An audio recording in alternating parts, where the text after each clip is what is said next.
2017, before the market really took off in that final hyperbolic phase of the bull market, we looked at the crypto world and said, oh my gosh, looks worse than what happened in the dot-com bubble. Not only is there a lot of misinformation, but there's no hard research. 90% of the buying and selling was driven by rumor, by chat groups on the internet, people just hyping up their pet projects. And it was very hard at that time to find any serious research. So we looked at it and said, look, this is the time for really hard-nosed, objective research on the industry, and for the very first time, ratings by a financial rating agency. At that time, there was no such thing. Yeah. You could not look up a crypto and find out what the rating is. And so we developed a model. I looked all over the world for someone who had the ability to develop that kind of a model and new cryptocurrencies.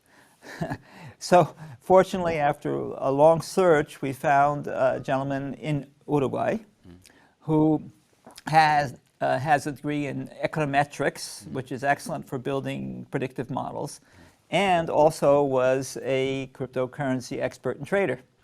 His name is Juan Villaverde, and he is the primary architect of our crypto ratings model. Wow, I think there's got to be some sobriety injected into the whole crypto thing for sure. And there's the mania that's there, but then and you personally, I've been the beneficiary of that to some degree. And on the other side, though, I'm sitting there trying to understand what the true support is under all this stuff that I own. And right. Find sometimes that I, through the methodologies that you described, can see arguments for what the rationale is, and then at other times I sit there and say, I'm feeling a little exposed. So I'm looking forward to that conversation. But I want to make a point, because you said something earlier, and I think this goes to the importance of ratings and also the malfeasance or the improprieties that are baked into how ratings have worked on Wall Street, and that's going back to 2008, where all this paper that was bad paper got good ratings, and then that's kind of when how can I put it? It came out from the dark into the light to say these rating agencies are rating all this stuff and they're giving it high marks, but the people that they're giving the high marks to are the ones who are paying them. How do we allow this to happen?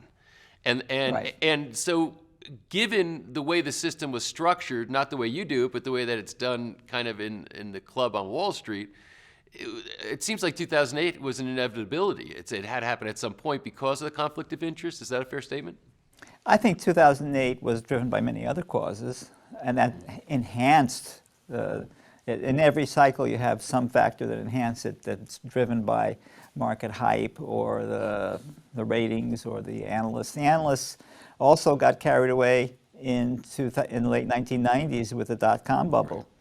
They were giving buy ratings, high buy ratings on Wall Street unanimously to companies that had no value, like you said, no support under them, just a lot of investor mania. So it's not unusual for analysts themselves, supposedly objective analysts, to get carried away by the euphoria. So can you give us, and I know it's probably extraordinarily complex, but can you give us maybe just a sense of the type of analysis you have to do to come up with a rating for cryptos or for equities? Are they much different from one thing versus another? Well, there are some things in common, but the crypto and equities are very, very different for most of the fundamentals. Yeah.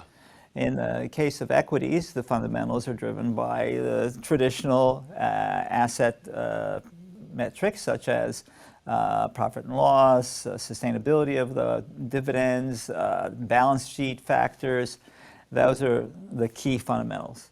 In the crypto world, the fundamentals are very, very different. The two primary areas are the technology of the crypto, how robust is that technology, how sustainable is it, and the adoption of the crypto. And those two are both equally important factors. Okay. Perhaps adoption is even more important, because you could have the very best technologies in sliced bread, but if it's not popular and people aren't using it, it's not getting adoption, then that crypto could die a premature death. We look at both, and that gives us what we call our tech adoption index. And then, on top of that, we have a risk-reward model, which we call our market performance index.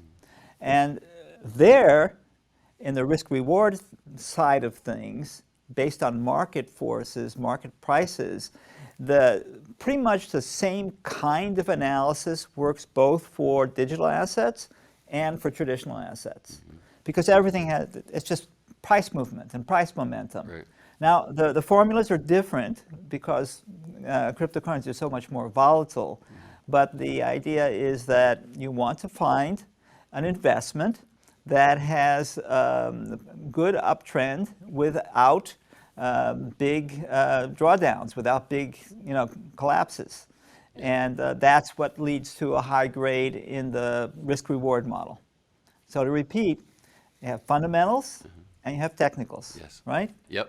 And the technicals are pretty much similar in both types of assets, but the fundamentals on the equity side is more driven by earning statements, balance sheets, and other data that we can glean from that. Whereas on the crypto side, it's driven by the crypto technology and the crypto adoption. Is there a relative grading in the sense of, you mentioned the volatility of crypto, for example. It's like, okay, so I would have to imagine with the volatility and how things change so quickly that maybe you have to update those ratings more frequently than you do on other more traditional types of things that you rate, or no? No, we update everything daily. Okay, everything gets updated daily. Okay. Yes, in terms of the market prices, we have daily pricing, right? Right. So that gives us the opportunity to update it daily. On the fundamentals, we can't update it that Right. frequently, but it's also very frequent, yeah. Wow, yeah, that's interesting. And then, given its volatility, in other words, an A-rated crypto versus an A-rated equity stock, it's like, It can is, be is more it sort of volatile. like curved, meaning, well, for a crypto, it's an A, but if we had these types of parameters in the equities market, it wouldn't be an A. Is that kind of the way it looks? The formulas I said earlier are different. Yeah. The concept and the principles are the same, but the formulas are different because they're totally different asset classes. Yeah. And yes, it's possible that an A or a B plus crypto, right, in terms of its volatility, would be relatively more volatile than a B plus stock. Yeah. That is Okay. possible. But that's not rating them on a curve per se. It's developing different formulas that are more suitable to each asset class.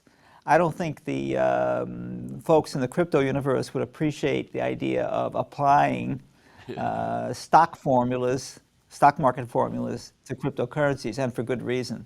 Yeah. I love the work you do because of the significant amount of objectivity in it and the lack of emotion in it. And I think it's important for people to have that perspective and that context. And obviously, since your firm has been doing it for over 50 years, it must mean you're pretty good at it, because you wouldn't have lasted this long if you weren't really good at it. And I love also the fact that you've been able to see a lot of things happen over all these years. Because from 71, I mean, you went through the whole Carter era. You saw a lot of inflationary dynamics and all these other things that are going on. The day we started Yeah. was just around the time we started is when President Nixon devalued the dollar by releasing the gold standard, August 15th, 1971.